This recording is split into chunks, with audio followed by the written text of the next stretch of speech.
All right, do not fall for this administration's sleight of hand when it comes to the Epstein case. We learned about a secret dinner that was being held at J.D. Vance's vice presidential residence to discuss strategy regarding Epstein. And I put that in quotes because it's not really strategy regarding Epstein. It's a cover-up strategy. They were going to convene at the vice presidential residence to talk about how to cover up Jeffrey Epstein's sexual abuse, Ghislaine Maxwell's sexual abuse and direct sex trafficking, and all the people in their social orbit, which we are still learning about. But this meeting was then canceled, or we learned that it was delayed or postponed, and that was the administration trying to pull some sleight of hand. After we got this article, planned dinner for Trump officials to discuss Epstein appears to have been moved amid media scrutiny.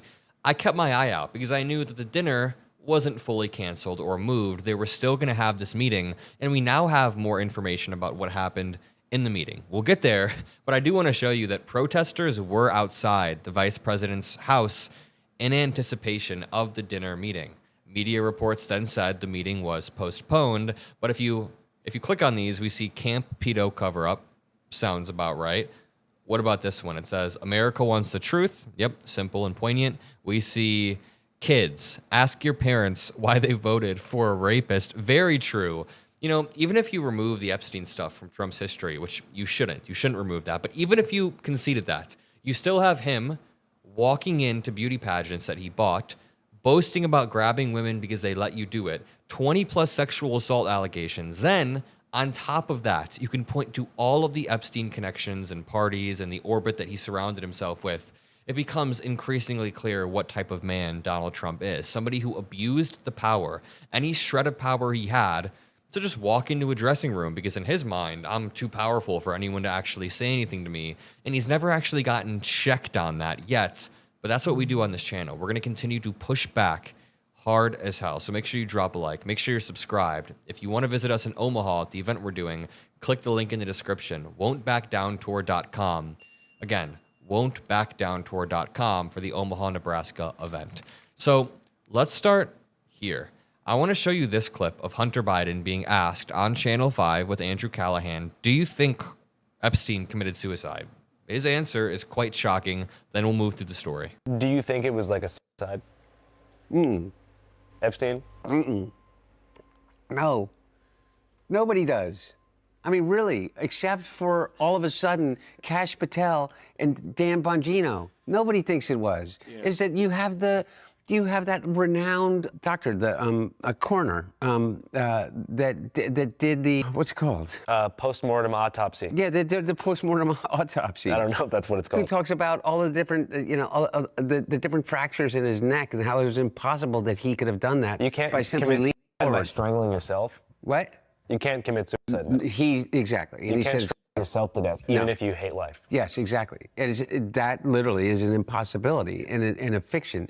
And there's this idea that what he did is like he leaned forward. Well, none of it matches up. There's that guy that just testified not testified, he was interviewed that was in the cell next to Jeffrey Epstein's. And he said it's just absolutely impossible that he would have been able to do that. Now you have the tape that comes out, and it's not just 1 minute missing from the tape. Yeah. It's actually 3 minutes from the tape has been overwritten. Well, you know that's standard protocol at the most secure facility in the country. Well, that just yeah. I mean, it's just that alone. You have someone that everyone absolutely knows that if anything happens to him is going to be, you're going to be accused of a gigantic cover-up. And he dies, and the guy that is his co-conspirator in France, what's his name? He just happens to, commit or died in mysterious ways in prison, and the woman who's living in Australia, she commits suicide just before the. I mean, look again.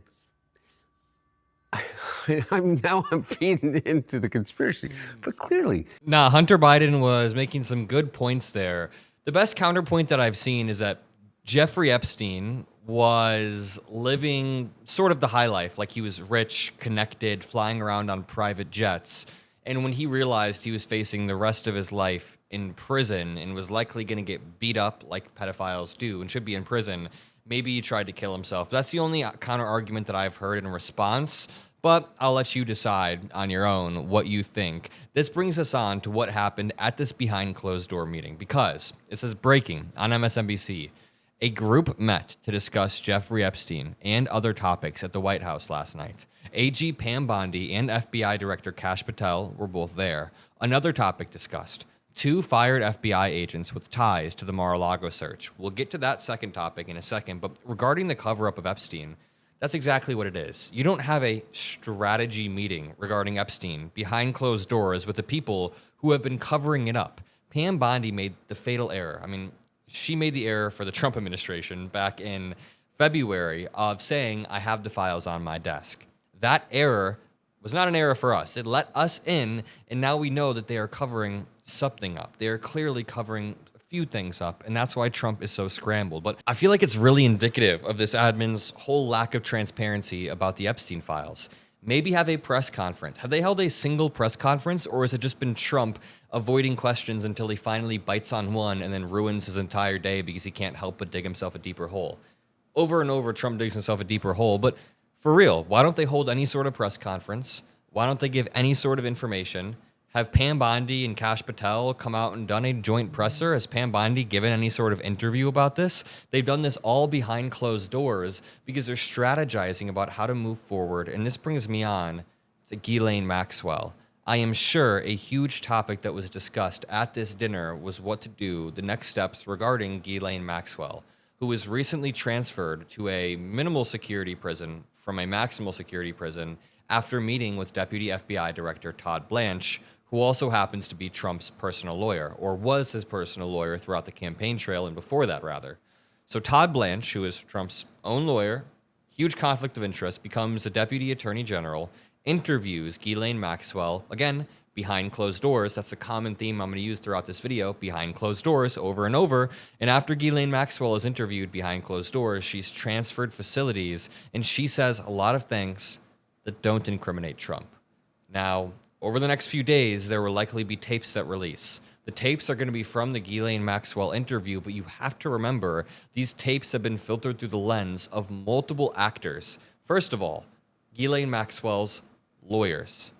Those actors will be controlling a lot of what she says. Then, through Ghislaine Maxwell's own intentions. Then, her intentions get filtered back through her lawyers. Then from her lawyers, Todd Blanche. Then Todd Blanche filters those through Pam Bondi. Pam Bondi filters them through Donald Trump, then the right-wing media will filter them even more, and they will spin this. So we need to keep our eye on the ball and make sure we're not falling for the sleight of hand at all.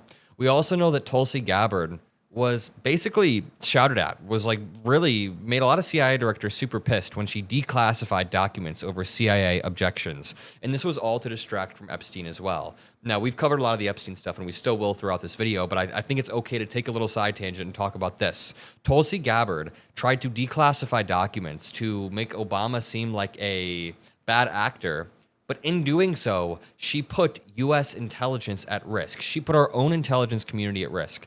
Some former intelligence officers said they were very alarmed at the detail revealed in the declassified documents, like the names, the dates, the locations of some people that are like informants. It just all, they don't know how to be normal.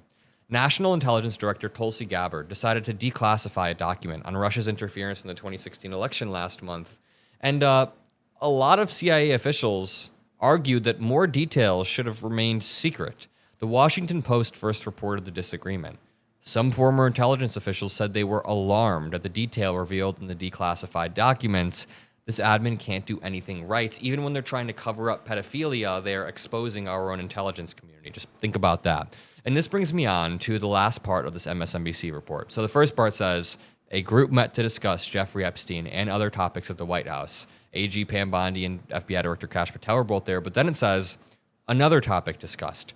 2 fired FBI agents with ties to the Mar-a-Lago search.